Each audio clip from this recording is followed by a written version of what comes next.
Hi, Dr. Mufida here. Here is something you should know about sudden hair loss. தலையில சடனா coin sized bald patches வந்திருக்குதா? I mean bunch of hair, ஒரு கொத்து கொத்தா bunch of hair மட்டும் particular ஏரியால round ரவுண்டா coin lesions மாதிரி ஏற்பட்டிருக்குதா? That is not normal.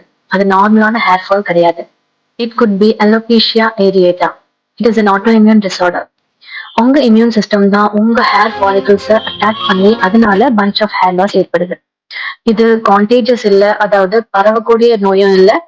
And நீங்க புதுசா ஹேர் ப்ராடக்ட்ஸ் யூஸ் பண்ணீங்க அதனால ஏற்பட்ட பின்விளைவான்னு கேட்டா இல்ல, அதுவும் கிடையாது. Stress, genetics and immune system might play a vital role. Early diagnosis and proper treatment would support hair regrowth. Don't ignore these signs. நிறைய பேஷண்ட்ஸ் சடனா இப்படி பேட்சி ஹேர் லாஸ் ஆகுறத பார்த்து கியூர் பண்ணவே முடியாதுன்னு பயந்து வருவாங்க. பட் அப்படி இல்லை, கொஞ்சம் கஷ்டம் தான். ஆட்டோ இம்யூன் டிசார்டர் அப்படிங்கிறது உங்க இம்யூன் பவரை கொஞ்சம் டெவலப் பண்ணிட்டு அதுக்கப்புறம் ட்ரீட்மெண்ட் ஸ்டார்ட் பண்ணா நல்ல ரிசல்ட்ஸ் கிடைக்கும். Not only medicines, along with that have to consider certain life style changes and your diet and regiment two.